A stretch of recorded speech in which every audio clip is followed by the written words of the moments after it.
This is Threads of Tradition, Slavic Voices in Folklore, the first discussion panel of its kind, tackling topics relevant to the Slavic culture, heritage, and folk magic, platforming local practitioners from various Slavic countries and regions. Our panelists represent a diverse group of people who came together to exchange stories, lore, traditions, and the heritage of their folk. In our fourth discussion panel, titled Slavic Folkloric Traditions of Winter, closing the series of panels covering the seasonal celebrations, you will learn about a select number of customs related to the winter solstice festivities, caroling traditions, as well as chosen feast days of saints. The list of celebrations we chose to discuss is far from exhaustive and merely opens the door towards a wealth of traditions that are cultivated in each region respectively. If you enjoy our work and would like to help this project grow and continue to be publicly available, please spread the word. Share it with your friends and family, like and subscribe for more. And remember to give some love to all of the amazing panelists by following their work online. Thank you and enjoy. Hello, everybody. I am so happy to be able to welcome you all again on Threads of Tradition.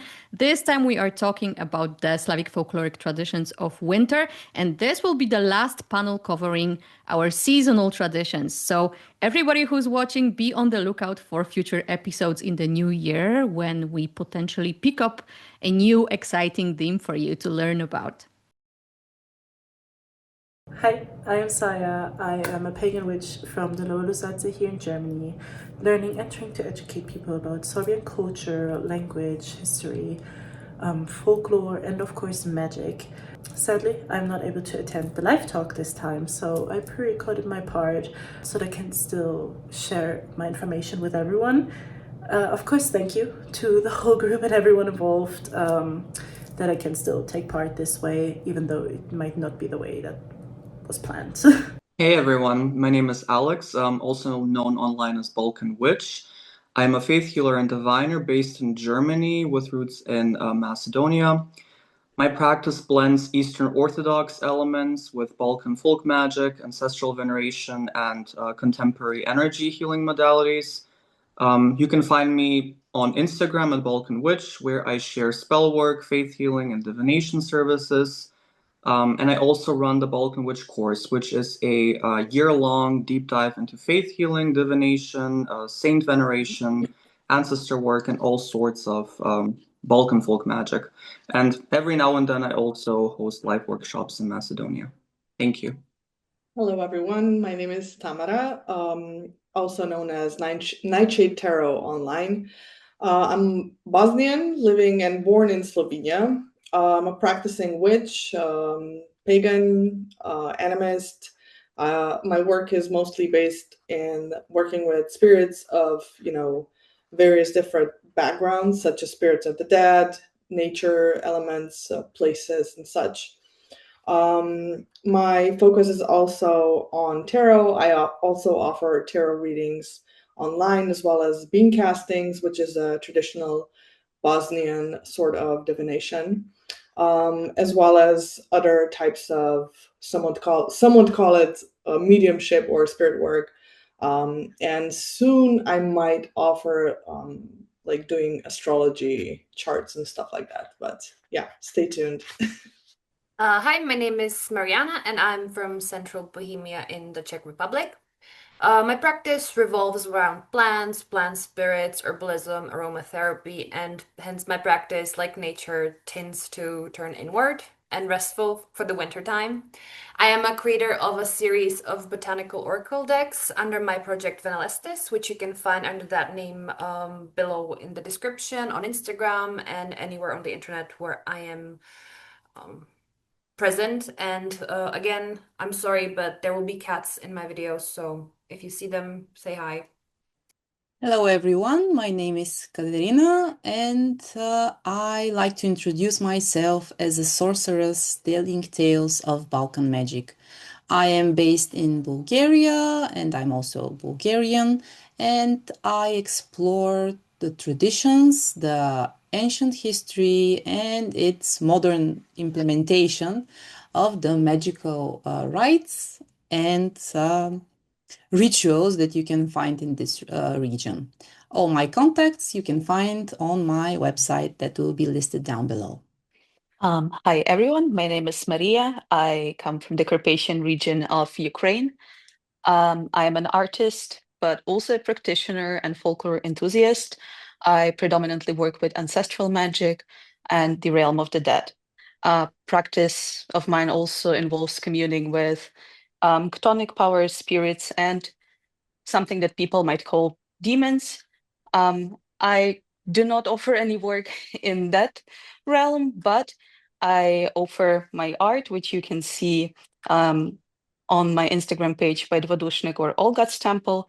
And you can also pre-order my deck, Ukrainian Night Tarot, on BackerKit or Kickstarter, which is also listed in my description and my Instagram. Thank you. Hello, I'm Bruno, and I'm from the Turiec region of Slovakia.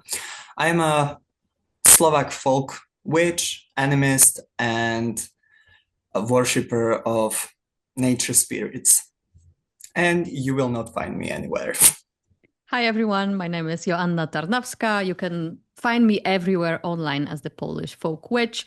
I hail from Lower Silesia or Dolnośląskie in Poland. I'm a practitioner of Polish folk magic, animism, and traditional folkloric witchcraft. I create education and community around Polish folk traditions and magic, as well as animism and witchcraft via Patreon, as well as writing articles and books on the subject. And you can actually pre-order my book, Polish Folk Magic, which comes out on December 9th of this year. In your region or country, what are the most prominent folk traditions of winter time? How are they traditionally celebrated in your local communities? So for Bohemia, I actually prepared like a calendar run through of like every notable holiday or like tradition, and we will go through each one in like note form. The first one in December that is kind of notable is Saint Barbara's Day, where girls would cut a cherry branch called barborka, which would be placed in water, and they would wait if it will bloom by Christmas or not to see if it's like a good omen. In the past, it would foretell marriage or like good luck. Generally, today it's still done, but it's like for general good omen, whether like the year will be successful, whether the holidays will go smoothly. So even today, people cut cherry branches and put them in water and wait for them to bloom or not. But hopefully, they usually do. They usually do. I've done it before also, and they usually do right on time. Then on 5th December, we do also have like Saint Nicholas Eve, where here Mikuláš would go around like houses and like the village or even the cities, accompanied by an angel and traditionally a devil, or in Czech it would be Čert. And they would go around the city, but also from like house to house. Parents will even like hire Mikuláš with cherts and angels to come to their home, and children will recite poetry, sing songs in return for like receiving like sweets, rewards. And the cherts would traditionally bring potatoes and coals to like the bad children to scare them. They would also make a lot of ruckus.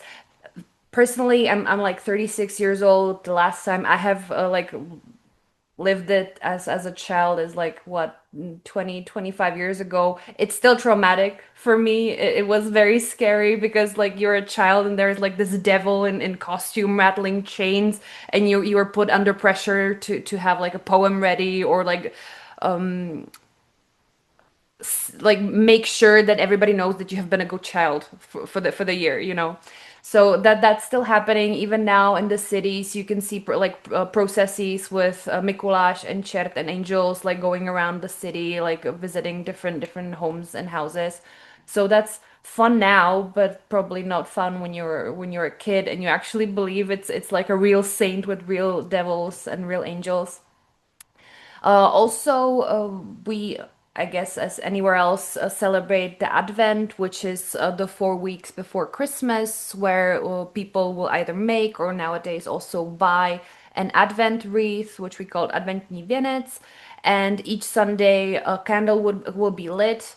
So basically, the first Sunday you will light one candle. The second Sunday there will be 2 candles lit. Third Sunday 3 candles, and the 4 candles will then be lit before Christmas. And on Christmas Eve they will be lit to burn down completely in the wreath.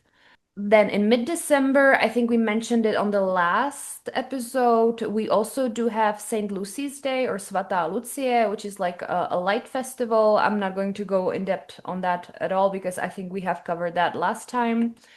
And on late December, I would be amiss if I didn't mention Christmas Eve. In Czech Republic, we celebrate like the main holiday of Christmas on the eve of the 24th of December, where the whole family would gather around, eating a traditional meal. Before the like main event, the dinner, there will be some sort of in Czech it's půst, which means like fasting. During the day, people would fast. It either would mean that they don't eat meat or they don't eat at all. For the children, it's usually said that if you fast, then you will see a golden pig or zlaté prasátko. Even my parents did this for me, that they would do a little light glimpse from a mirror, for example, on the wall when it was like time for dinner, so that I like would be rewarded for fasting before the dinner. And the traditional meal that is served in most households is carp with potato salad. And the carp very often would also be kept alive in the tub before Christmas and then killed and slaughtered for dinner. I think that like from the historical perspective, the live carp in the tub would be to keep it fresh before people had like refrigerators and stuff. But nowadays, I think it's just like something. It's very strange to say something nice to have for the children when you're like butchering a fish later. But I never saw the fish getting butchered, so like I still have nice memories about it. But now like being an adult, it's a little bit different. When setting the table for the dinner, we would usually leave one spot open with like a full plate of food like being served as well, and it would either be, depending again on the family tradition, either be for like travelers or anybody who would like come by to have like a plate ready, or it would be for like the family members that couldn't be there for either because they were deceased or because they were like away. In my family, it was usually said that it's for the family that couldn't be there, because I'm half Bulgarian. I'm not sure if I ever mentioned it, but half of my family was usually like in another country, so the place was more to symbolize that both sides of the families could like dine together even though we weren't together physically. During the evening, after dinner, there will be some divinations done, like floating walnut boats in like a big bowl, where depending on which walnut shells like would touch, that means that those people will be together that year. If one of the shells would go away from the others, it would mean that the person would travel or like not separate from the family in like a negative way, but like do their own thing in general. We would pour wax into water as well, and then see the shapes that come out in the wax. Cutting of apples to see if like the core is intact, or if there is like something to be divined from that. And of course, after all of this, gifts would be opened, and that would be like the highlight of the evening, where gifts would be exchanged, opened. And in the Czech Republic, the gifts are brought by Ježíšek, which is like a diminutive of Jesus. It's basically baby Jesus brings the gifts. I think that's very contrary to, not contrary, but like as opposing to Santa Claus, who I think is like a similar figure to Mikuláš and Saint Nicholas. So here it's baby Jesus, and Mikuláš brings sweets on the 5th or 6th December. Then, of course, we celebrate the 25th and 26th of December, which we call Boží hod a svatý Štěpán. Those are basically feast days. People are eating all of the leftover food from like the feast of the 24th. People visit families and like close friends. They go to winter walks, usually also to go to church as well if they are Christian or like believers. And there is a lot of caroling going on as well on Christmas Eve, but as well on the 25th and 26th of December. Moving on to January, we of course celebrate 31st of December as Sylvester or like New Year's Eve. There's some protective rituals to be done on Sylvester, and then on New Year's Day, which is the 1st of January. Usually housework is prohibited, and we say that jak na nový rok, tak po celý rok, which means how it's on New Year's, that's how the whole year would be. So people are incentivized to live the first day of the year how they would like to live the whole year. It usually means no work, no like household chores. Very funny is that people tend to drink a lot on Sylvester, so New Year's is also a very like a hangover day, which like, is that something people want? I don't know. But it's how it is. Then on 6th of January, we have Epiphany, or in Czech it's Tři králové, which means three kings, where a procession, it's usually children dressed as kings, would go around the city or the village, blessing houses with writing KMB on the top of the door. As I found out, it's actually supposed to mean Christus mansionem benedicat, which means Christ blessed this house. But we, or like in Czech, the names of the kings are Kašpar, Melichar, and Baltazar. So we usually associate KMB with like the signature of the three kings that came to visit the house. Even nowadays, you can find KMB with like the year on like schools and very like many public places. It's usually not done for like private homes, or like I haven't seen it in like residence home as often as I would see it as on schools and public spaces, libraries and stuff like that. Another, for me, very liminal period, which is like the January before February, where like you do the deep cleaning, and it's like very hibernating season. I guess there's not even that many special traditions, but there is, as far as I found, there are some taboos for some houseworks during this time, which I have no sources, just like anecdotally, that people would like avoid a lot of like spinning and sewing and loud activity on certain days in January. Before Hromnice, which is on the 2nd February. I think it's very analogous also with Imbolc or Candlemas.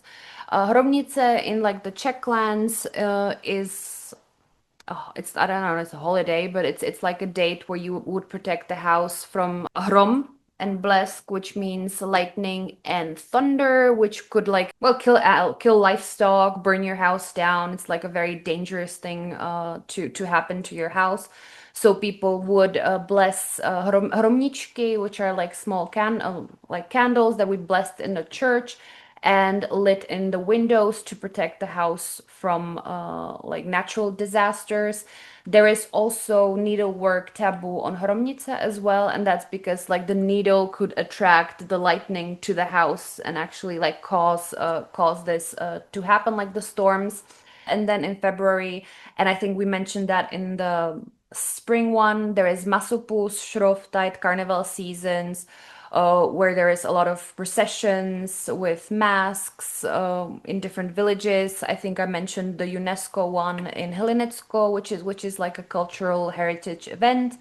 And there is again a lot of slaughters, a lot of like communal events, like feasting and stuff like that. But again, we have I think covered that abundantly in the past episodes, and that's all my calendar overview for the 3 months of winter.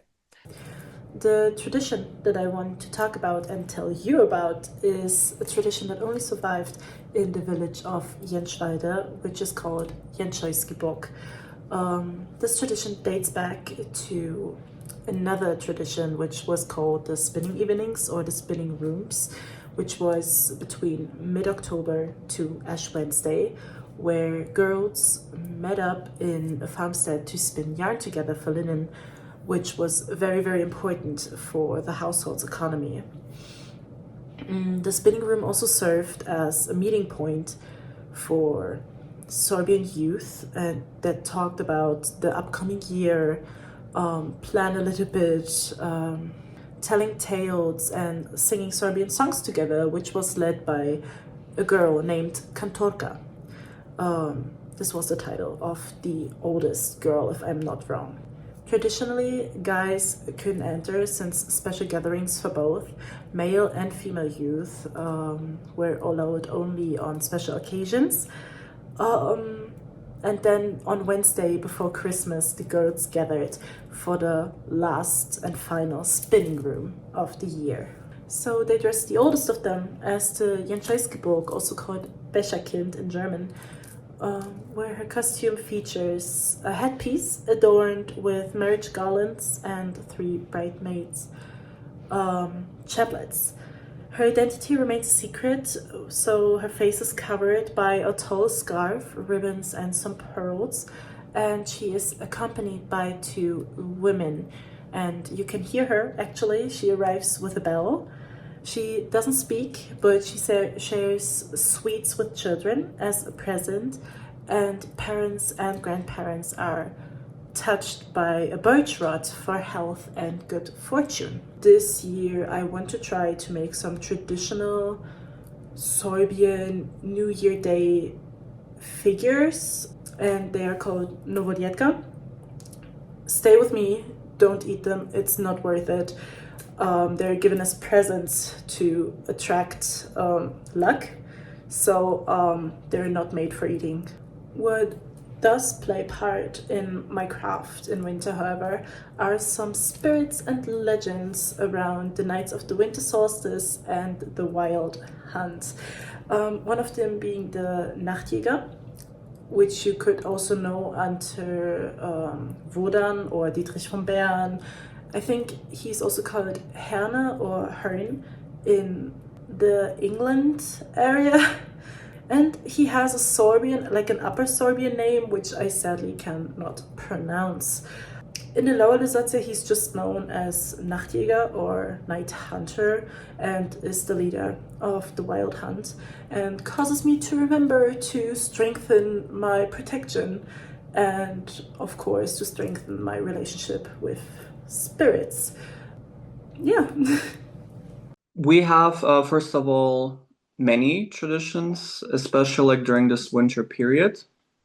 I want to focus more so not on Christmas itself, but the tradition or the period which follows after Christmas, or better said, the period between Christmas and Epiphany, like this 12-day period, so to say, which is an interesting topic altogether, which is not only like present in my culture, like the magical significance of this period, but also in other cultures, not just of Slavic origin, also like in German, but also like other type of cultures here in Europe.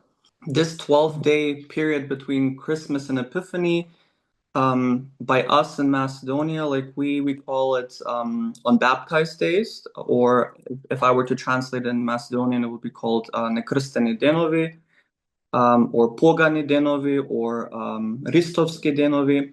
From like a more Christian perspective, this would be the period when Jesus is born and his life up to like 30 years of age when he gets baptized. So it's like this liminal period when he is not yet purified, he's walking the earth, he is gathering experiences and all of that. After like his baptism, this is like when the water itself, is seen as pure and people are allowed to use it. Before that, it is different in the way that the water is believed to be possessed by evil spirits, intranquil spirits, however you want to name them. And it is actually considered dangerous to come into contact with any body of water. So people would traditionally, like during this 12-day period, not swim, not bathe, like they would not really get into any type of contact with water. And if they had to, like if it was, for example, urgent for them to bathe for whatever reason, or if it was like a child in question who had to like bathe, they would always like take coal like from the fireplace, and they would like extinguish it in the water while saying like certain charms, certain prayers to make sure that the water is temporarily, relieved of any type of spirits which could inhabit it. Because in my tradition, water is seen as a reservoir of souls. It is something which attracts spirits, and they can use it as something to hold on to, which is also like which another custom which we have like during this period is when you do laundry, for example. You're not allowed to let the laundry dry outside, especially overnight, because it's wet, and because it has this watery consistency, spirits find this attractive. It is much easier for them to attach themselves onto these clothing pieces, which the day afterwards, when people like put them on, it is believed that the spirit will then inhabit the one in question who has put on the item. And for those who don't know, people who are not from the Balkans or Slavic regions, by us, like traditionally in the Balkans, we don't dry our clothes in dryers, or I don't know how you call them. We hang them like on wires on the windows or like outside for them to dry. And this is why, because they're exposed to the outside world, it is seen as dangerous during this period. Sometimes it so happens that people forget about this rule and they will still do it. And usually like there is a countermeasure, I guess, against this. Like if you want your clothes still to be like wearable afterwards, what people would do is they would either take a candle, like a church beeswax candle, or they could also do this by the fireplace.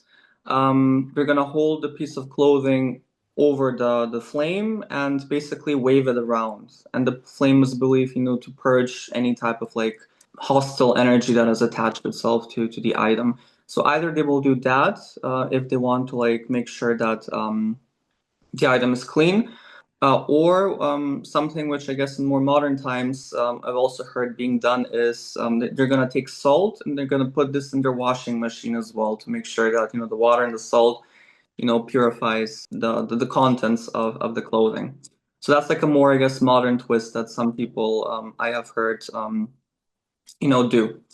But generally, as I said, during this period, no contact with water is allowed because, as I said, the spirits of the underworld, the restless dead, all of them are set loose. So they're present in space. Basically, because of this reason, it is dangerous to do certain set of activities. Now, when it comes to like the spirits themselves, as I mentioned, restless spirits, spirits of the dead are very common, said to like lurk around. But also there is a very interesting class of spirit, let's say, called the 𝐏𝐀𝐍𝐄𝐋𝐈𝐒𝐒 or 𝐏𝐶𝐶. This is probably like the main spirit of the so-called unbaptized days. So the 𝐏𝐶𝐶 is basically an evil, frightening spirit that appears only like during this period. So from Christmas to Epiphany. And the 𝐏𝐶𝐶 is described as a dark, vile, ugly and mischievous demon that comes out at night, and people believe that it would jump on travelers' backs and force them to like carry it until sunrise. Men were especially, victim of it, and usually like when they were drunk, they were the most, vulnerable to experience this sort of attack. The spirit also is said to like hide at crossroads, wells, bridges, and generally dark places, liminal places. It can cause fear, confusion, illness to those who meet it, but also like bodily harms. It can inflict, physical wounds. And because of spirits like the 𝐏𝐶𝐶, Macedonians, but also other peoples in the Balkans, they avoided going out at night, and they used all kinds of protective customs, such as carrying salt or bread or garlic whenever they had to go, somewhere at night.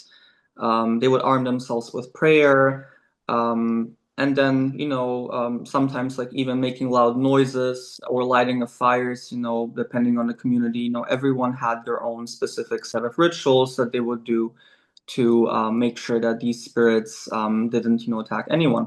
And yeah, it was believed that the power of the 𝐏𝐀𝐍𝐄𝐋𝐈𝐒𝐒, this negative spirit, ended on theophany or epiphany when the water was blessed, and this basically expelled this spirit, but also the other dark forces back to the underworld. So the year was generally seen as safer. Now there are many customs and traditions which are done like during this period. I've mentioned the so-called cleansing of clothing, the wearing of certain items to protect oneself from negative spirits. And also there are processions that take place like during this period. And usually these processions are led by men, which back in the day, they had sort of like a shaman type of function in society. And all of these men, once again, depending on where exactly in Macedonia we're talking about, they all had different names. Common like names that you would hear would be Vasilichari, Babarci, Jamalari, but also like Rusali. And the Rusali, for example, they followed very strict rules and strong ritual discipline. For example, before beginning their 12-day journey, they would visit the church. They would receive a Holy Communion and the priest's blessing. They would be sprinkled by holy water, and they would dance, specific dances of a ritual character in front of the church itself 3 times. Either 3 times, or they would dance 3 different types of dances, in front of the church. And after that was done, this is like when they would go, from village to village or from neighborhood to neighborhood, within that village. They would basically wish protection and health for the participants or the people that they're visiting, in the different households.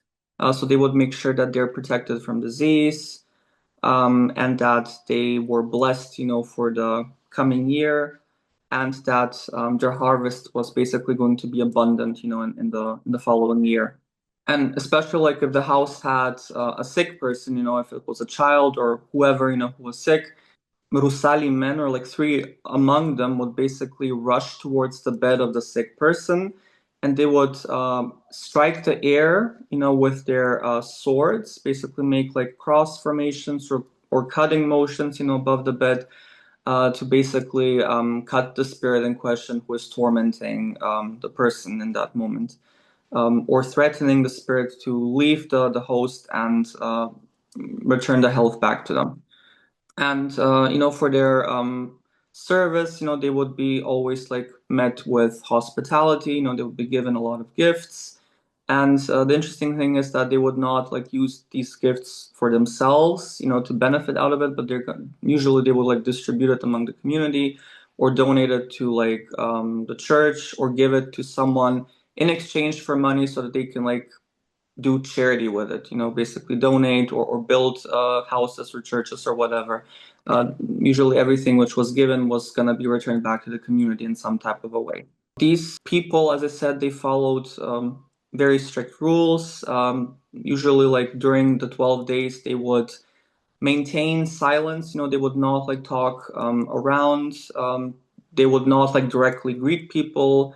They would also not cross themselves or bless anyone because during this period they have the role of someone that purges, and because they always come into contact with negative or not so good energies, let's say, they are not seen as worthy to make the sign of the cross or I guess pray from a Christian perspective, because they have to be purged from all of that.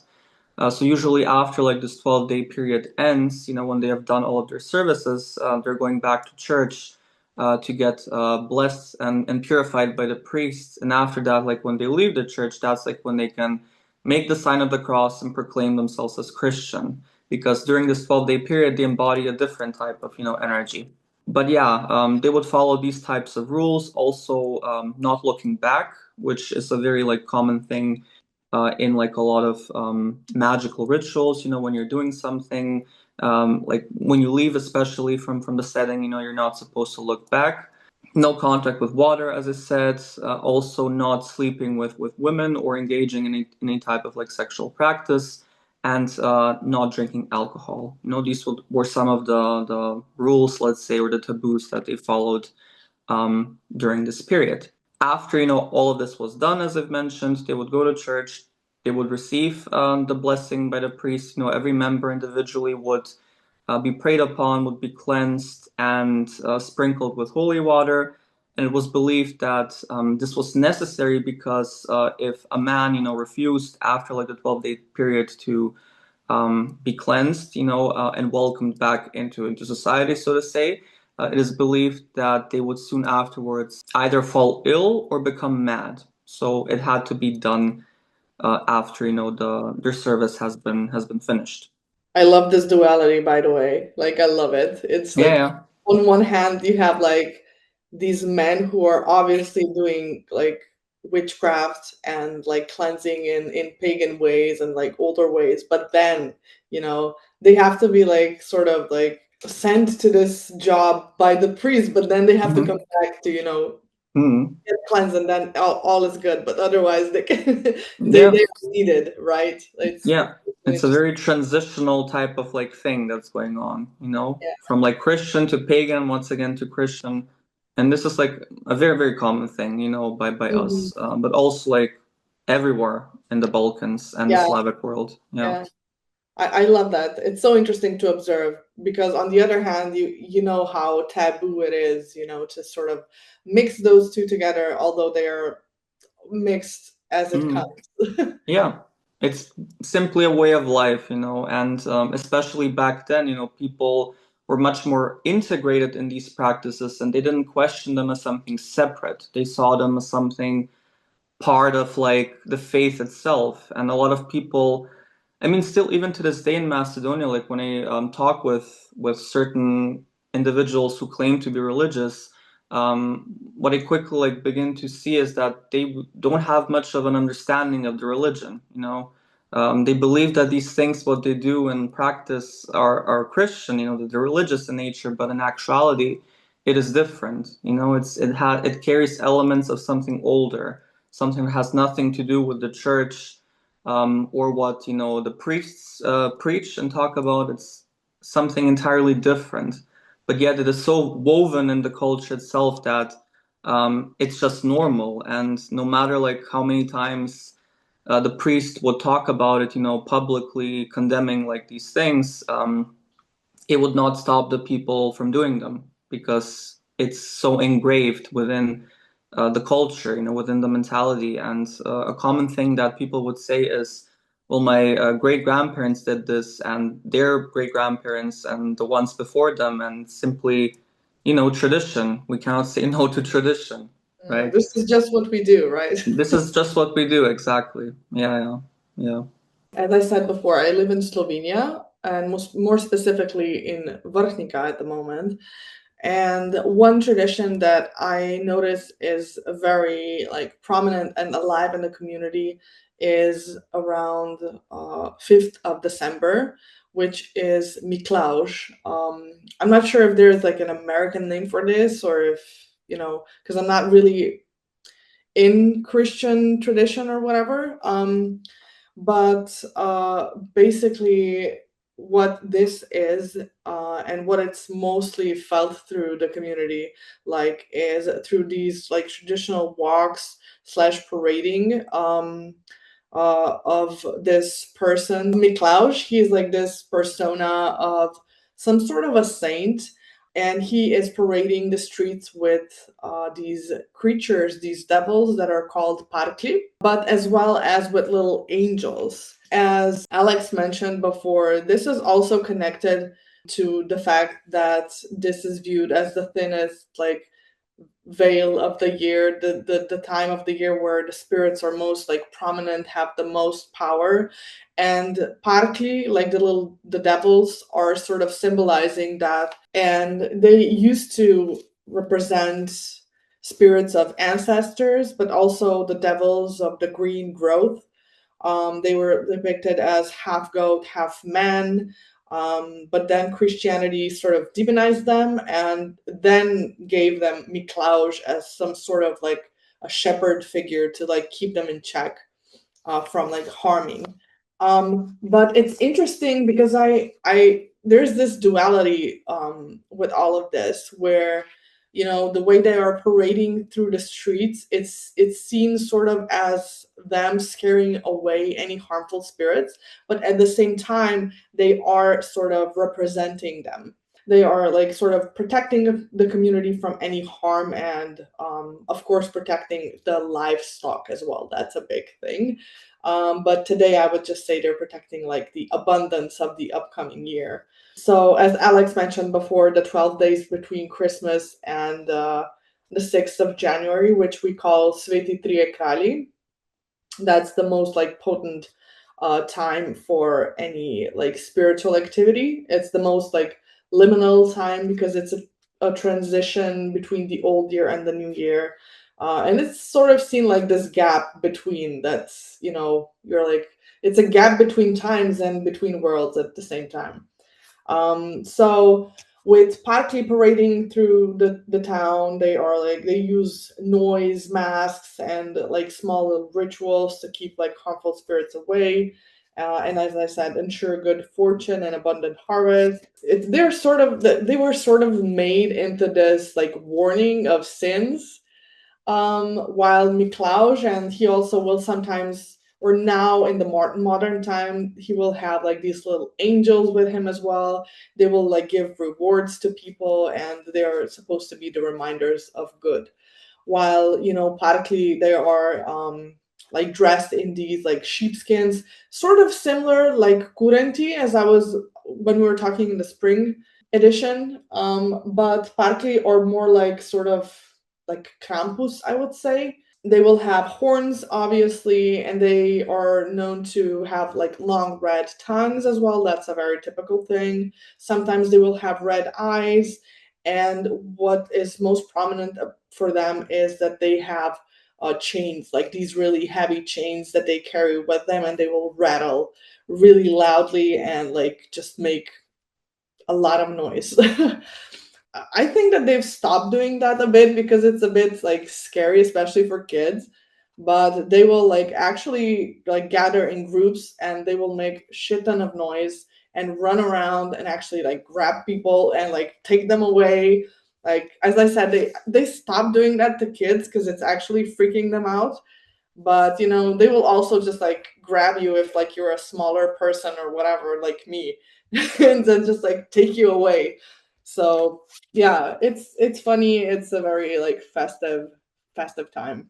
But another thing that I did want to like just touch upon lightly is just, you know, the winter solstice, not specifically Christmas, but what's used to be more traditional, but is sort of fading out today, sadly.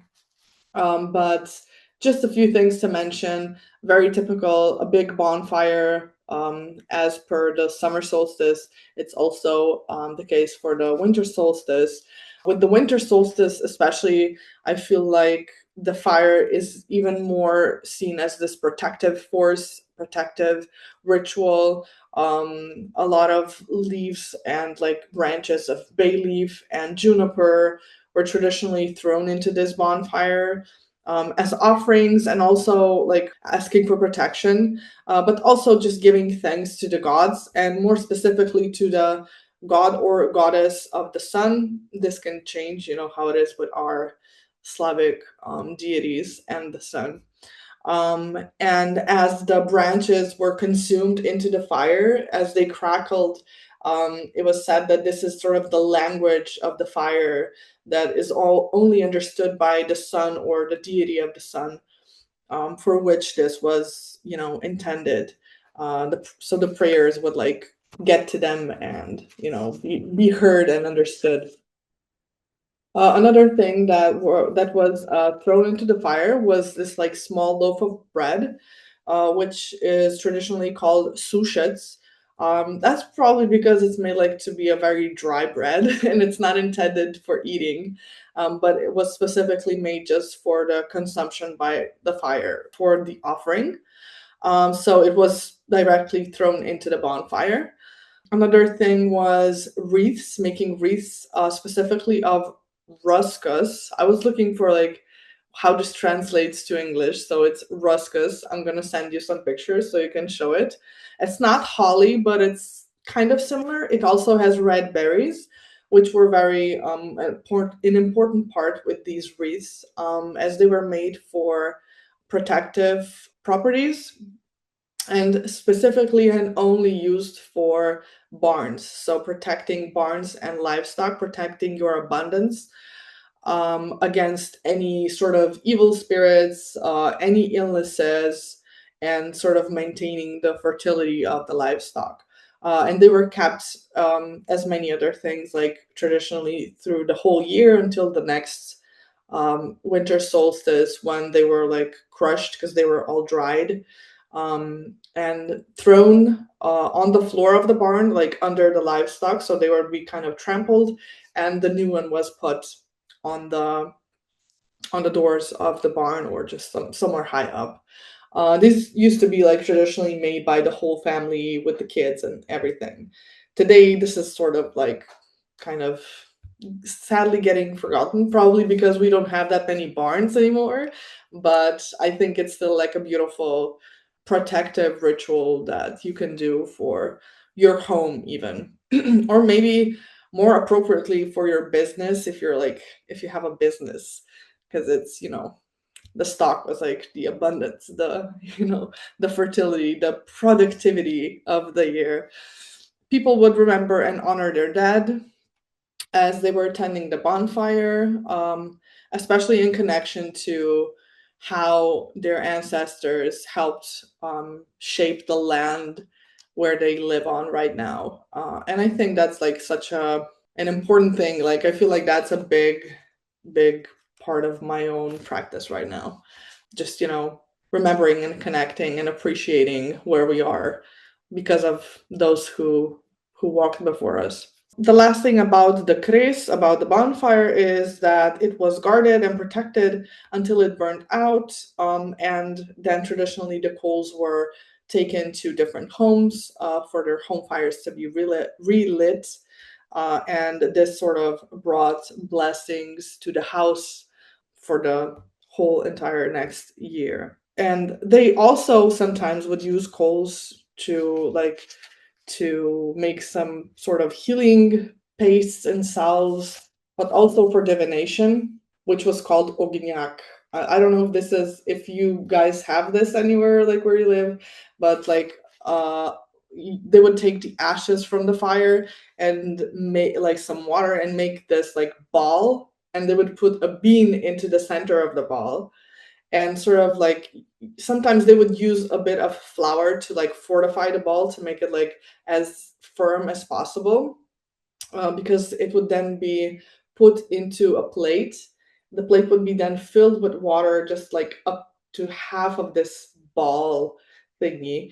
And as it was like dissolving, like that special woman who was best in divination would then divine the fortune of next year. Of course, usually it was about the harvest or just like the abundance of the home.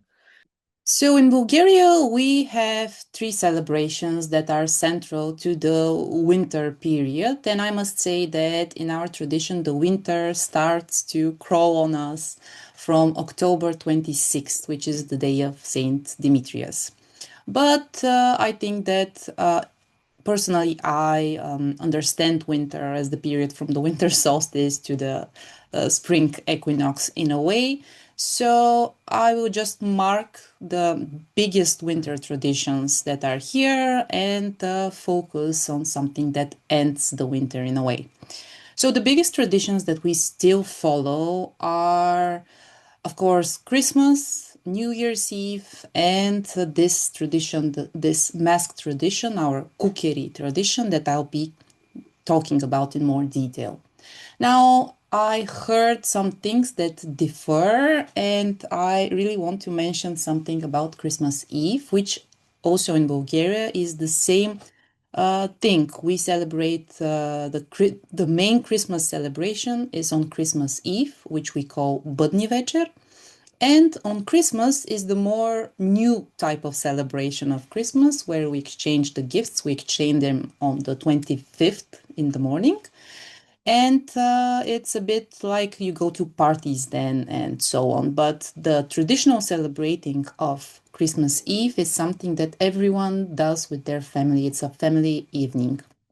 And I was very impressed, by the way, to hear that the carp is the traditional food on Christmas by Mariana.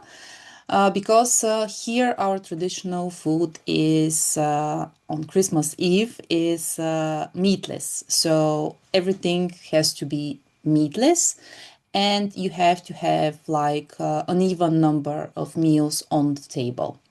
And on Christmas, we traditionally eat pork and we slaughter the pig. We keep it alive too. So we slaughter the pig on Christmas. And this is very specific for our region. This is not something that's very much widespread across the Balkans, by the way. On New Year's, and this is something that I also feel that we need to mention in Slavic context, we have to a bit go back onto the time when some of our countries were under totalitarian rule, and the importance of Christmas was not such a big thing in regards to New Year's. And I heard that baby Jesus brings the presents at some places. And in my childhood, like in the late 80s, early 90s, it was Grandpa Mraz. So Ded Moroz in Russian. So we had this figure, when I was growing up, we had this figure of Grandpa Christmas and Grandpa Mraz, like arguing who should be the one giving gifts in a way in the public relations. But this is an interesting line in Slavic countries' development, this politicizing of the celebrations, of the traditional celebrations. Nowadays, New Year's, of course, is considered in a globalized way as everywhere else, with the beginning of new things, etc., etc. But the celebration that I want to speak about is this mask tradition that our country has been getting a bit popular with, which is the so-called 𝐏𝐀𝐍𝐄𝐋𝐈𝐒. And this is a celebration that is held late February, early March. But first of all, maybe we should speak about why this is happening. So we will see this tradition all over, not only the Slavic peoples, but also all over Europe. There are mask traditions in this period, even in Spain. So this is this period from Christmas until Epiphany, at least here and I think in many other countries, it's considered, just like Aleks mentioned, the dirty days. We call it the dirty days, mrzni dni. So this is a period when chaos rules the earth. We are in the period of darkness. The sun is weak, the days are short, the darkness is predominant. So we have this chaos that rules the world. And all these mask traditions are following a simple idea. And this is to create a ritual inversion. So to have people that are dressed like animals and that are cosplaying as demons, so that we can reset the world order. So this inversion resets the world order. The good becomes bad, so that the bad can become good in a way. And these mask traditions, the scholars have been trying to link them, of course, with something Roman or Greek or Thracian in our context, and of course Slavic, by the way. But I think that we should like take a step back and just call it Indo-European and be fine with it, because we see this, as I already mentioned, all throughout Europe, well, mostly throughout Europe. And this is absolutely understandable because we have this period of liminality, of death and rebirth cycles, and of course, no beginning can be made without some death and some demons, you know.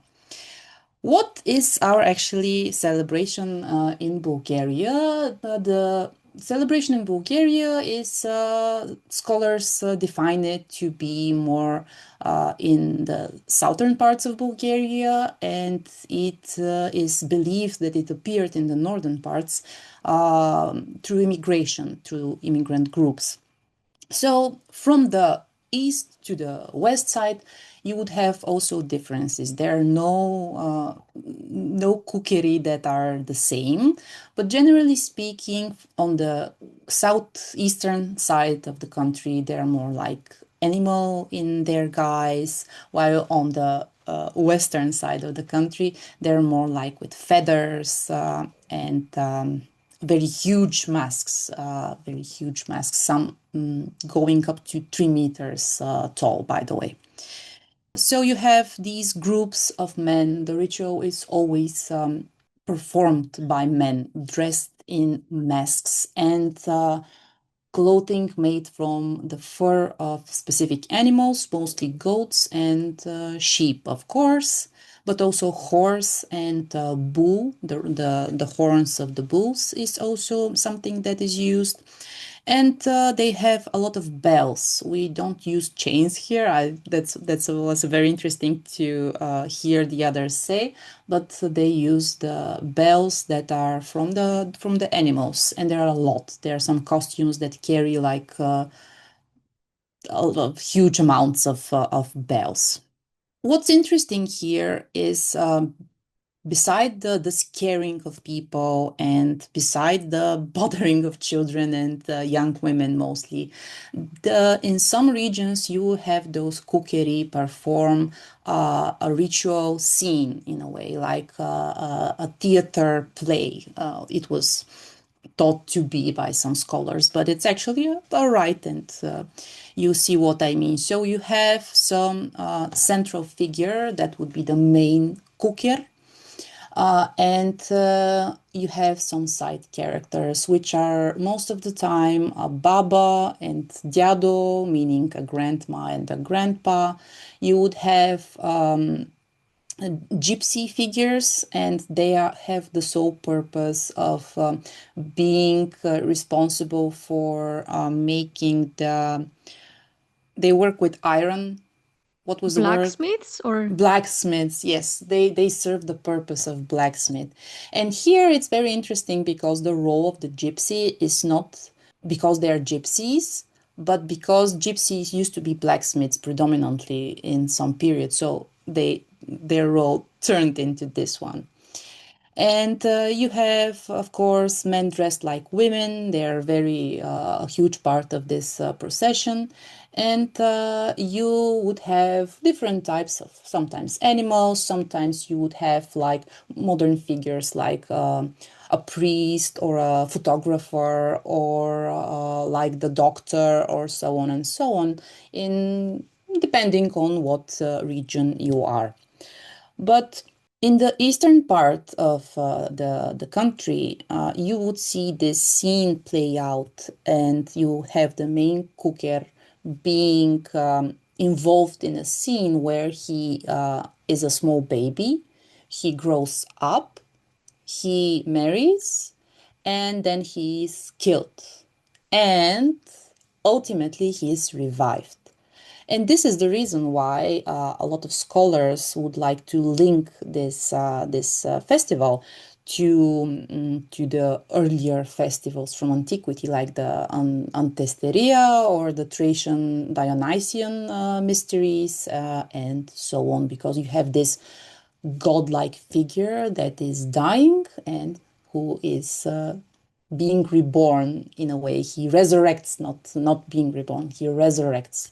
So you have the dying and resurrecting deity, which by the way, is a very obvious link to the position of this celebration that is just before springtime. So you have this ritual building up to the revival of nature in a way. And of course, a very important part of the celebrations are the obscene things that are said and done during this period, including the grandma and the grandpa being involved in theatrical representation of sexual activities, and the other parts of the company as well. Now, well, I can stay here and talk about this celebration for like days, but I would really like to just mention how this celebration is shifting nowadays, and especially in the recent years, because some 10 years ago, this celebration was popular. There are groups that are doing their costumes. There are people that are getting their costumes from their grandparents or their fathers. So it's a very traditional thing to do. You have regions with different costume, and 10 years ago, it was more for the festival. So you would have groups in villages that would go, do the rituals, do the scaring, and so on and so on. But they would also compete in festivals that were organized. And this is, by the way, the totalitarian influence. So you're taking the right from its original place and you're putting it on the stage in a way. So, but in a way, this is how it was preserved. But in recent years, there has been a huge revival of this celebration. And I forgot to mention that this is actually done in regards, its date moves because it's in regards with Lent. It's performed just before Lent starts. Nowadays, you would have not only men being dressed as 𝐏𝐀𝐍𝐄𝐋𝐈𝐒, as it's the traditional way, but also women and children too, which is very contradictory to tradition because they have to be male in order to bring this fertility magic in the right, because that's how it's done, you know. But it's an interesting way to see the celebration shift, being shifted by the folk, because this is folklore, you know. It's very interesting thing to see it shifted by the folk. And this is a celebration that has been damned by the church, but at the same time it has been allowed to happen because it was so popular, and it still is. And I think that this is a nice example of a tradition that shifts from, can trace it like from antiquity and from traditional times. You can see it shift for political reasons, and then again shift even nowadays. What is bad, and I'll conclude with that, what is bad for this tradition is because it evolves in a globalized world, it becomes more like a carnival than what it is, this right for bringing order to chaos. So it's much more leaning into the carnival stuff. And I don't know how it's in your countries, but we generally don't have a carnival celebration per se. We have only this that is connected with chaos to order, winter to springtime. And in the last years, actually, Halloween has been filling this empty space. And this is actually better to have a new celebration that fills a vacuum in the thoughts of the community than to twist the older one. If I may say, I just wanted to add to it, 𝐏𝐀𝐍𝐄𝐋𝐈𝐒. that it sounds similar in like the idea of that festival, because we also have, I talked about it in the spring, about Turvony, which is also another like horned creature that is killed ritually and like revived to bring prosperity, and also it's done by men. So it's like fun little parallel, you know. I want to talk about two major holidays beside Christmas that we celebrate in Ukraine, but also a tiny bit about Christmas and the meanings behind the Diduch, or the Christmas pavuk, and other things that we put on the table or in our house, as now might look like decorations, but originally are symbols or vessels for the ancestral spirits. The first holiday I want to talk about is Kalita, or St. Andrew's Day, which is usually celebrated on 30th of November. It's the last kind of, so to say, pagan celebration of the sun cycle, which was also Christianized eventually. The Kalita ritual symbolizes the sun that rolls over the horizon to die and to be born again during the winter solstice. Through the rituals that people perform on this day, they reflect the yearly change of the sun and the celestial bodies, death and rebirth. As everyone said, by this time, the night grows long, the day grows short, the sun is at its weakest, and with this ritual, people try to keep the power of the sun alive, kind of help it overcome the darkness and make sure that it does get reborn on the winter solstice for sure. Kalita itself is a round, sweet dough bread with hole in the middle. It's made with honey, poppy seeds, nuts, and like other sweet things, can be like dried fruit. It symbolizes the sun that is about to die. It has a hole in the middle, so it can later be hung from a ribbon or a red belt to be hung from the ceiling. Only women could make it. The preparation itself was a ritual, but men were not allowed in the house while the kalita was made.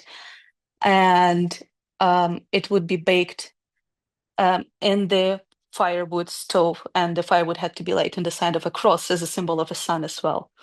When it was decorated with honey, it also played a big role because honey is also a symbol of light and the sun, and bees were called God's flies. So it also like has this big meaning of this sweet thing that makes you feel better in the darkest of times. After Kalida was ready, the men were allowed to enter the house, and they would start the game that is called 𝐏𝐀𝐍𝐄𝐋𝐈𝐒. 𝐏𝐾𝐍 is the tool that people use to paint the houses. It's like this big, rough haired brush. And yeah, and after it, there was this name of the game. The kalita was hanging from the ribbon from the ceiling.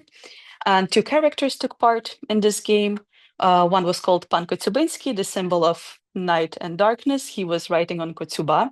It's an iron poker, which is like always dark and from the coal, and therefore is a symbol of darkness. And Pan Kalityński, he was the protector of Kalita and the sun.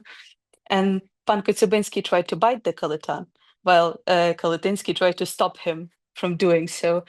So this playful ritual was kind of this representation of eternal struggle of light and darkness. And by performing it, people symbolically supported the sun, helping it to return to its strength and light.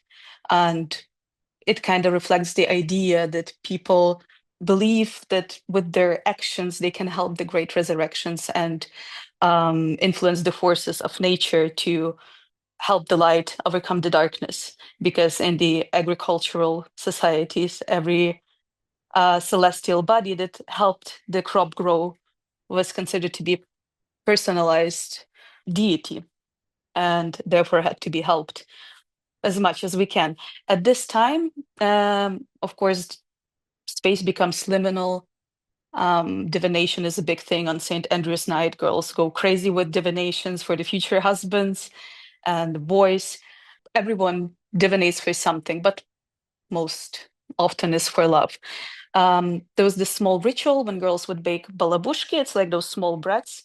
it had to be made from the flour and water that was brought in the mouth of a girl who is making it.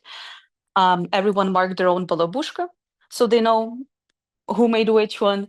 They would throw it on the floor and let the dog come inside the house. And if the dog picked up your balabushka, you would get married next year. People also called upon their doля, fate, and many signs came from crossing the symbolic boundaries. For instance, like from home to yard, from inside to outside, or like throwing the boot backwards over the house.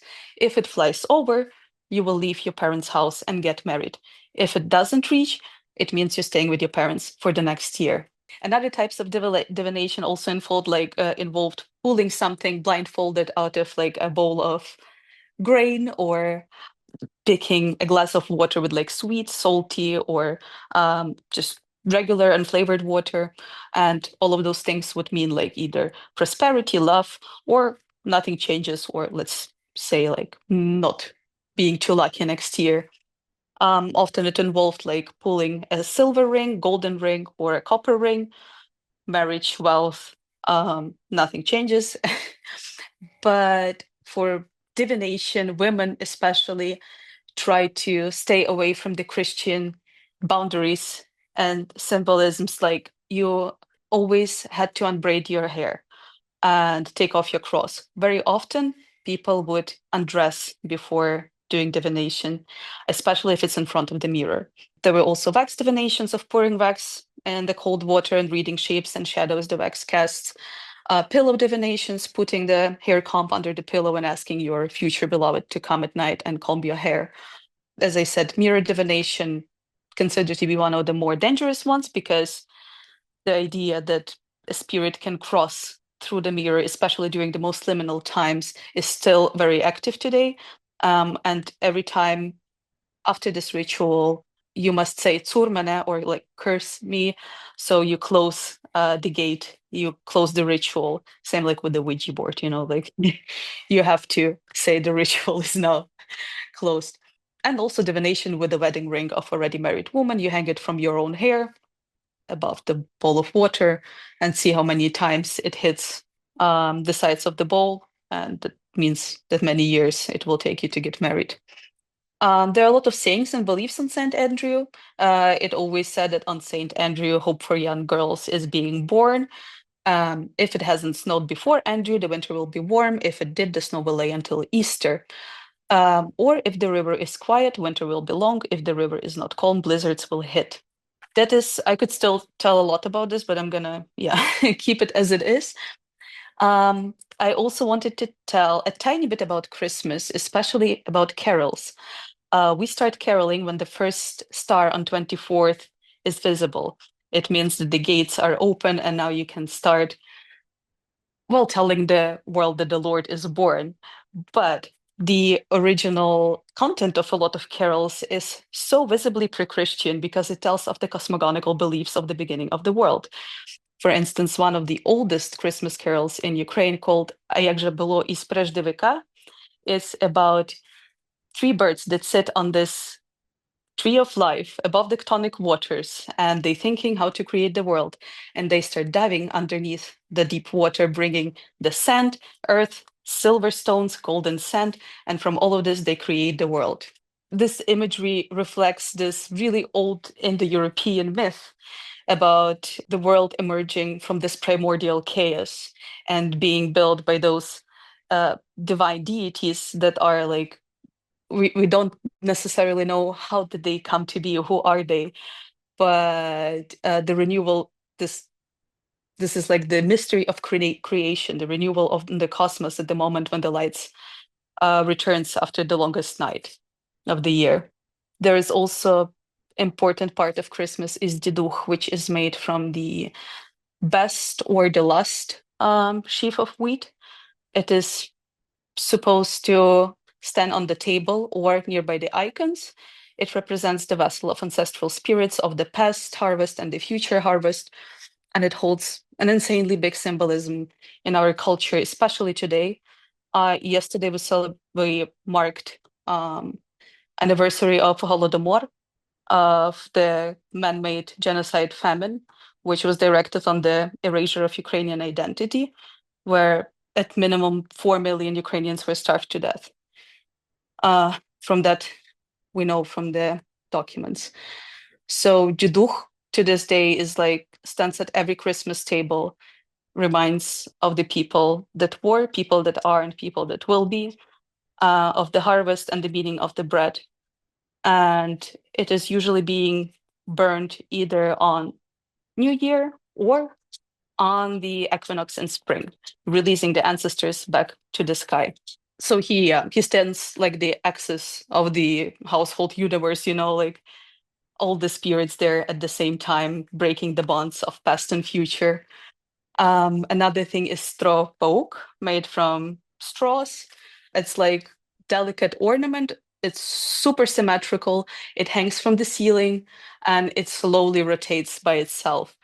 It represents this fragile order of the universe. And traditionally, it also hangs sometimes by the icons or over the table. And it tells that even the most fragile, the most sacred things in our world can be built by the most humble hands, because mostly field people that worked in the field or grandmas were making it and, building the universe with their own tired old hands. Then comes the new year, which is called Щедрий вечір, prosper evening, or Malanka. And on Malanka, everything goes crazy. It's also that night when everyone dresses up in crazy costumes. Men dress up as women, women dress up as men. It is also known as Saint Vasil Day. And while the Kaleta is the holiday of the sun, helping the sun, Malanka is more concentrated on the moon and waters. Malanka, she is the embodiment of water. She comes together with Vasil, who is literally the moon, and they announce to people's houses about the good things to come. According to the myth, the evil uncle or the devil, he kidnapped Malanka while the moon was hunting, and her kidnapping caused the absence of spring, and celebration of Malanka symbolizes her return and renewal of nature, and everyone is trying to help the moon to bring her back in a way. With participating in the celebrations, people walk with a lot of noise, music, and disguises to drive away the evil spirits that are trying at this night to steal the moonlight again, or starlight. It's like a living tapestry of masks and mythical beings. Like in images, people dress up as animals, ancestors, demons, foreigners, simple workers, as Katerina said, like whoever represented witchcraft, they would, be either of that nationality or some particular ethnicity. The most important part of Malanka was the grandpa, Dido, and Baba walking together. Vasil, the moon, and Malanka themselves, and Dida Baba walking the goat. Yeah, and the walking the goat is like one of the most ancient ritual dramas preserved in Ukrainian culture. It is this echo of pre-Christian myth of the old spring on the new year, when the nature was believed to awaken through this sacred action. And in this rite or magic, which is also now sort of a play, but still in its essence, it's still a ritual, they merge into this single living spell where everyone takes part in it, and everyone's part in it is an essential thing. And at the center of it all stands the goat, a totem creature, like a liminal creature that crosses the worlds. And often, like, a young man would embody it, wearing a sheepskins turned inside out and carrying a carved wooden head with burning nostrils with small coals and clicking jaws. So the jaws was like, you hit it and the goat goes. A lot of bells, ribbons, pitchforks, iron pokers. All of those were the sort of parts of this goat costumes. In some region, goat also could be like a girl with the flower crown or necklaces. And those people, they would enter every house for letting the goat in, which meaning welcoming prosperity. And the visit was believed to bless the household, strengthen its luck, and bind it to the turning of the wheel of the year.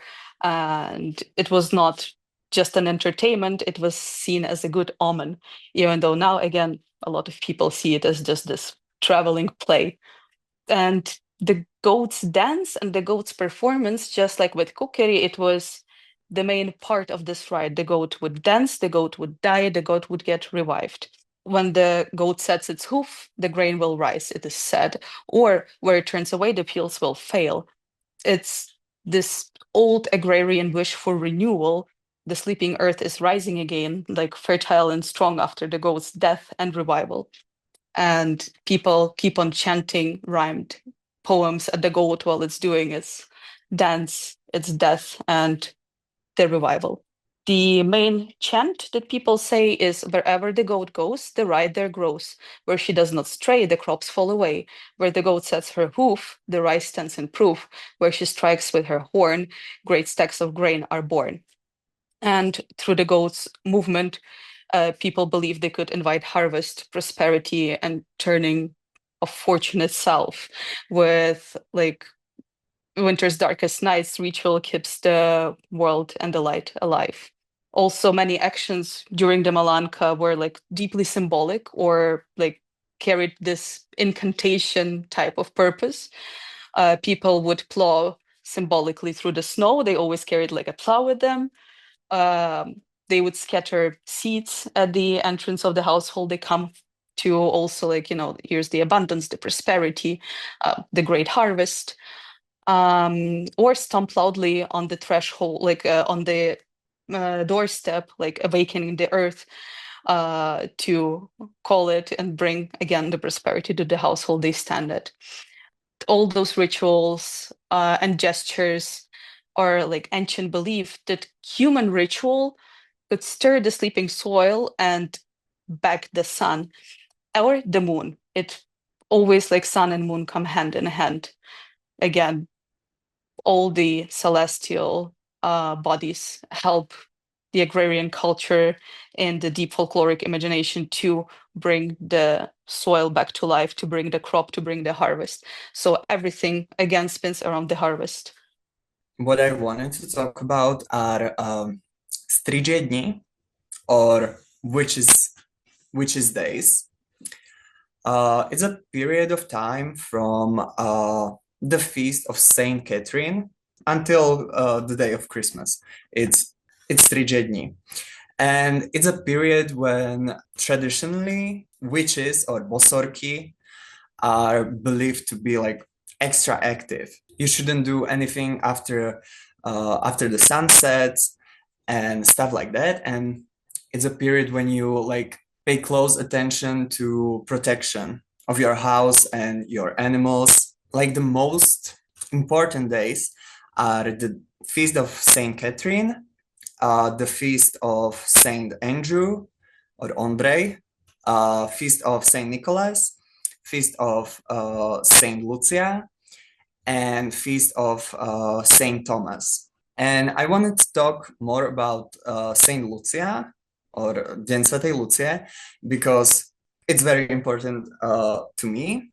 And also some of the traditions are still practiced, sometimes revived in like folklore groups or just like in certain areas in Slovakia. The day of Saint Lucia is the 13th of December. It's like the darkest day of them all. Like this is the day when witches have the biggest power because before the shift in calendar, this was the like longest night of the year. So it makes sense. And it just stayed there. Like it stayed the same even after the shift.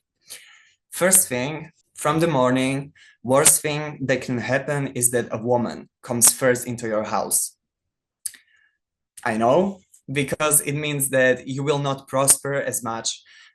Although when you have, although when a man, or even better, young boy or boys come to your house, they and wish you well, that's great because you are just sad and you are going to have beautiful like the next year. And also, if a woman came to your house on this day, she would be like, that's a witch.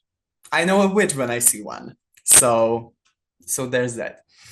And people would do special things to like protect not only their houses but also their cattle. They would bake bread with lots and lots of garlic and feed it to their cattle, so they would be like resilient and would not get bewitched, hexed, očarované. And also people. The traditional dinner, it's just like toast with garlic. That's all, nothing else. And you would also make, in my region, it used to be done, I do it, is that you take a piece of garlic and you make like a cross on the doors. Also very, very important, like most important tradition of them all, is the procession of Lucie or Ludzki, which are unmarried women, all dressed in white with flower on their face. So you would not be able to tell like who is she. And they would come from house. They would go from house to house, silent. The tradition is that they are supposed to be silent. Later on, they started talking, but being silent is the tradition. They would just knock. You would open the door. They would come into the house and they would sweep the corners, every corner, with goose feathers. This is all they would do. They would just sweep the corners, maybe even sweep you, like the family, and then silently walk away and go to the next house.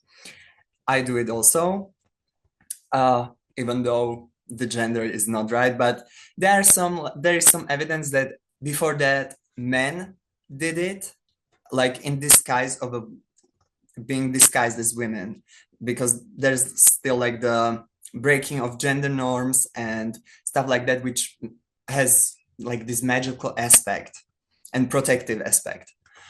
And they would do this to like sweep everything, every bad energy, negativity, illnesses. They would just sweep them and get them out of your house and from like the people of that household. That's also really important. And love divination, because strižie dni, it's the time for divination. Everyone wants to know when they are getting married and who are they getting married to.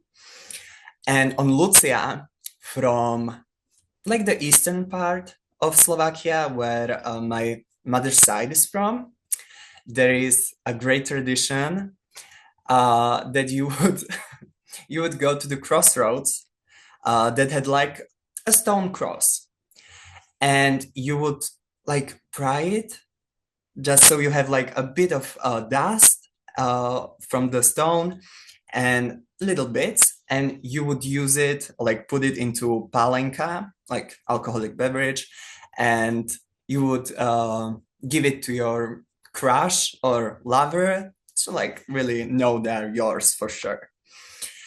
And back in the time, one tradition that I really like and I practice is that there is belief that on the eve before Saint Lucia, she comes to every household herself.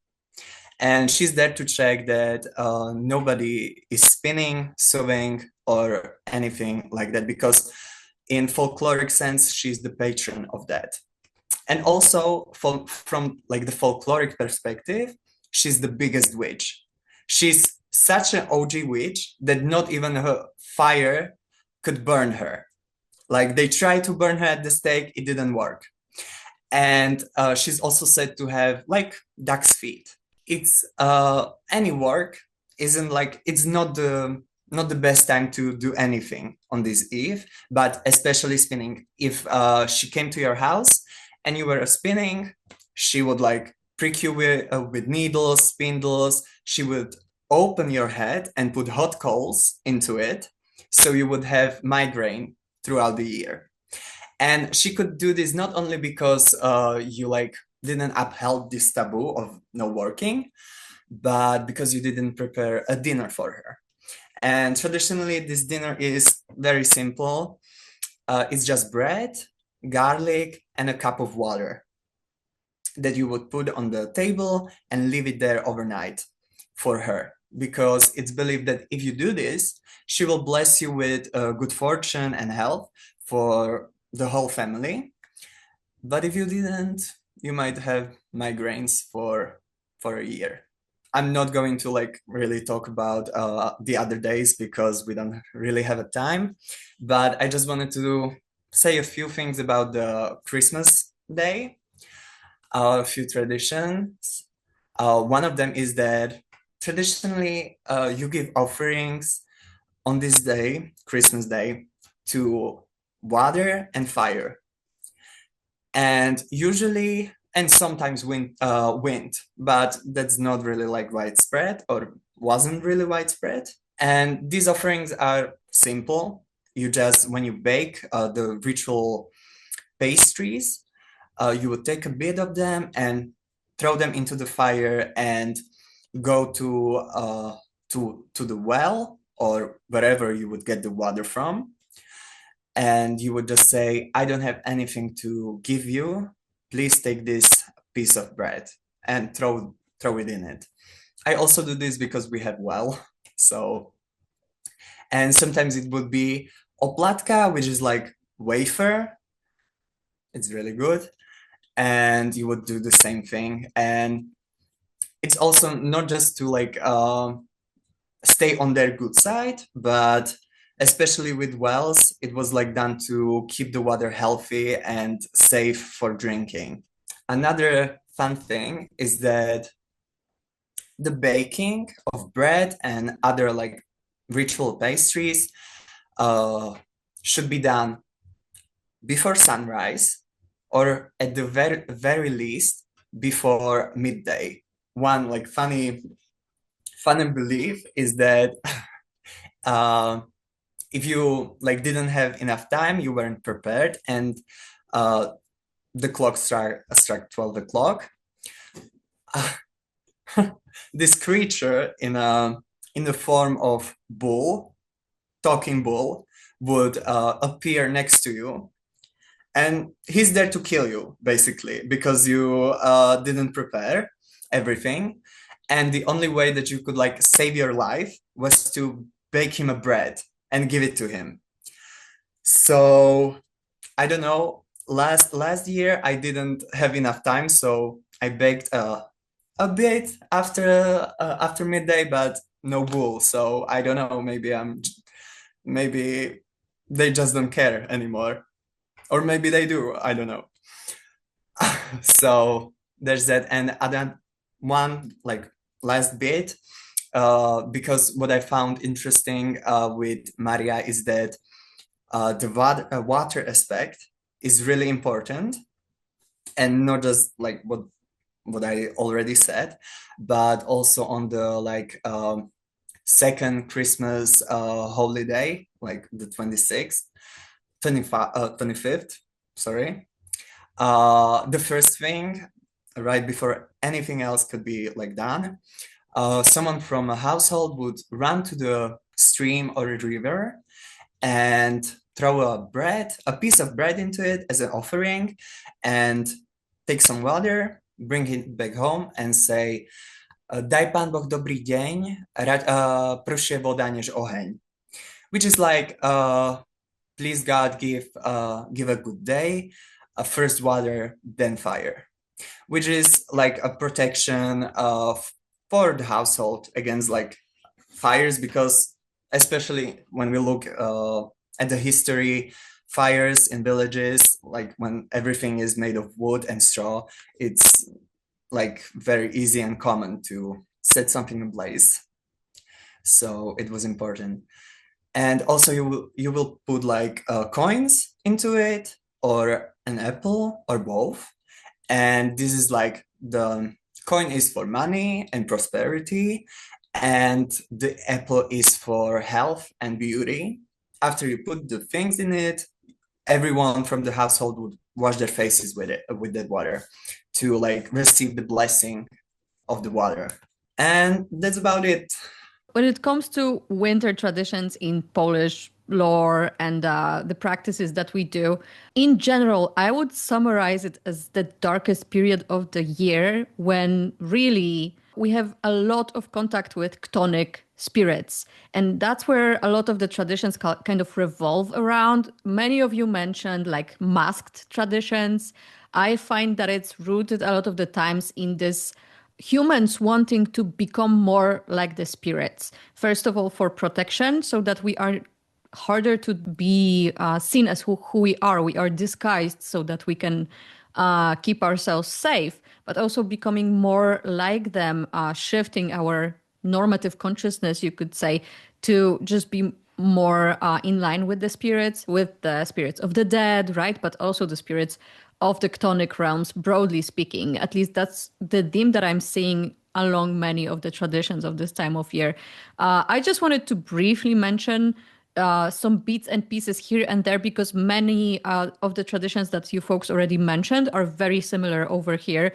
For example, with the Mikołajki, the Saint Nicholas, right? And that being traumatic to children sometimes because they dress up here as well, and they have an accompanying devil too. So that theme of the chtonic realms coming to you alongside the celestial realms is very, very prominent.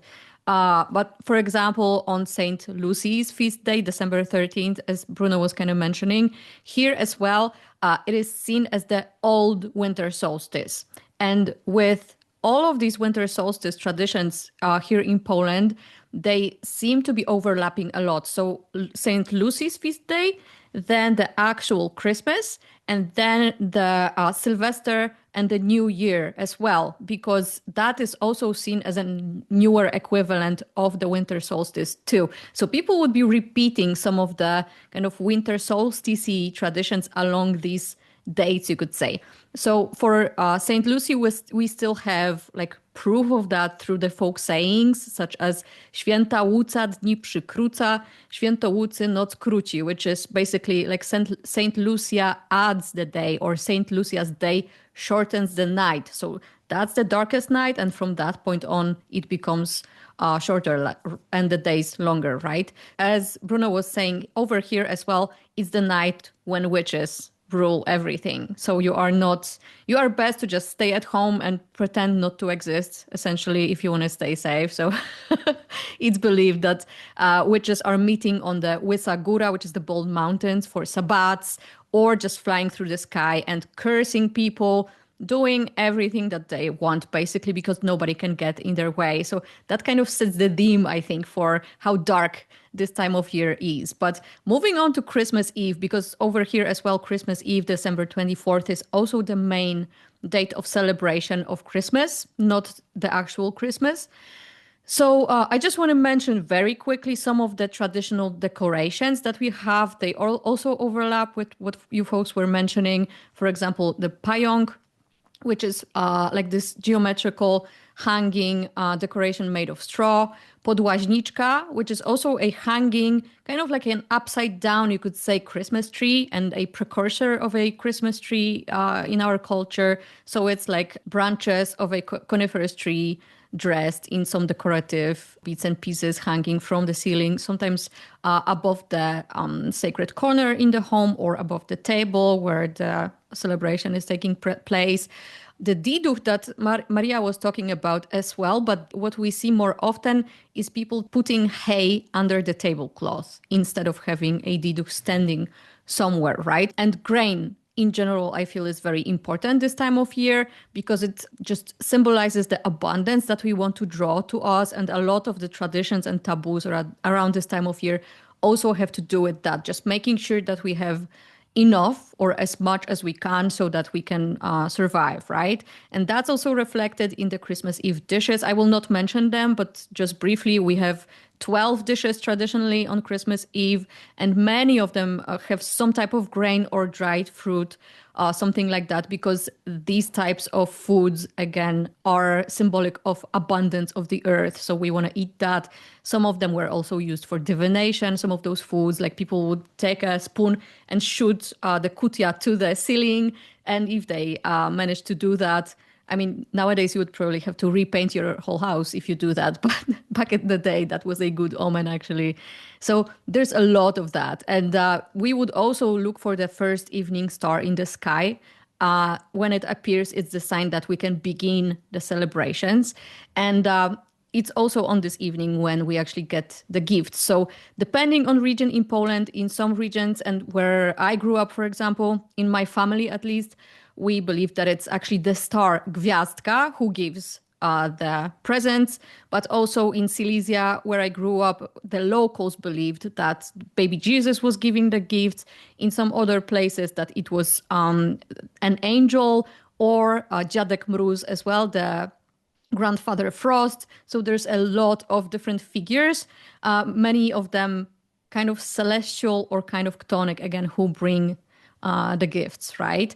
And what I find really fascinating personally, because it also is like this important time when we really want to commune with the spirits around us and with the animal world as well, and with the phenomena around us, broadly speaking.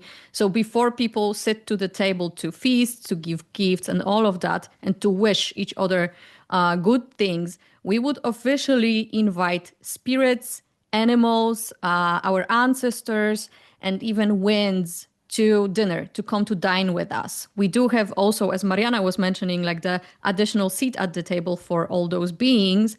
I just want to give some examples of sayings of how people would invite those spirits to the table. So, for example, for the ancestors, we would say pójdźże dziadku do obiadku, which means come grandfather to dinner. For birds, to invite them to dine with us, it would be wróblęta, ptasięta, chodźcie ku nam obiadować, a jak nie przyjdziecie, nie przyjdźcie przez cały rok. This would mean sparrows, birds, come dine with us. And if you don't come, do not come all year round. We would also invite wild animals, for example, wolves, to dine with us. Here's an example. Wilczku, wilczku, chodź do groszku, chodźże z nami wieczerzać, a jak nie pójdziesz, żebym cię przez cały rok nie widział. Wolf, wolf, come to the peas, come dine with us, and if you don't come, may I not see you at all in the year ahead. And these are just some examples. Again, it was very beneficial to invite the winds of all directions to the Christmas Eve table as well, because that would grant you good fortune in the coming year. So there's a lot of these themes of including everybody. And after the Christmas Eve dinner, people would usually go out to their farm animals, to the barn, to the stable with the wafer, opłatek, to actually share it with them, to consume it together, because it was believed that we also want to dine with them in a way, but also because at midnight they could begin to speak in a human voice and tell us our, fate, our fortune. So sometimes they could predict your death or tell you some prophecies for the year ahead. And similar things would be done around the New Year, the Sylvester, which is essentially Saint Sylvester's feast day, right? The 31st of December, the eve of the New Year. There's a lot of divinations. Some of them, like listening to the wind and it telling you the fortunes, or eavesdropping on somebody else's conversation to hear like omens of what's ahead. Mirror gazing as well, or sky gazing. And the sky gazing was especially prominent during the 12 days of Christmas, like from Christmas to Epiphany, as some of you were mentioning that time period. We would go out there and look at the sky, and depending on what it appeared like, that would tell us about the 12 months in the coming year. So there's really a lot of that. Just to briefly mark the things that I find the most kind of exciting personally, they are mostly in the new year. Because we actually bless a lot of objects for use in folk magic. And I love that. And I do all of these traditions because they are great in my humble opinion. So first of all, Epiphany on January 6th, we consecrate chalk for marking circles. We consecrate juniper and coniferous resins for, as incense, basically. And any gold objects that we have, because they symbolize abundance and keep us abundant in the coming year. And we also bless water. And all of these objects are then used in the coming year in our folk magic practices. Love that. It's so handy, honestly. Then after that, on February 2nd, we celebrate Gromnica or Matki Boskiej Gromnicznej. That's the thunder candle that we mentioned already. We bless that candle essentially for protecting the house from thunders, from wolves or wild animals, or from any violent atmospheric phenomena or illness, right? So that's another object that's commonly used in folk magic then for healing, for protecting the household, as well as helping people cross thresholds in their life, just broadly speaking. And lastly, on February 5th, we celebrate Świętej Agaty, the Saint Agatha feast day, when we consecrate salt for protection from fire, but it can also be used for feeding winds so that they are more beneficial to us. So, all those 3 dates, I find just when you bless all these objects, you are pretty much set for the entire year as a folk witch. You have everything you need. So I love that. All right, folks. So that's it for our wintertime panel. I hope you enjoyed our conversations about the traditions of this time of year. Of course, we are wishing all of you an amazing holiday season. Hope you stay healthy, cozy, and get to spend it with your family and loved ones. Thank you so much for sharing, and hopefully see you soon in the new year with new topics. Bye. Bye.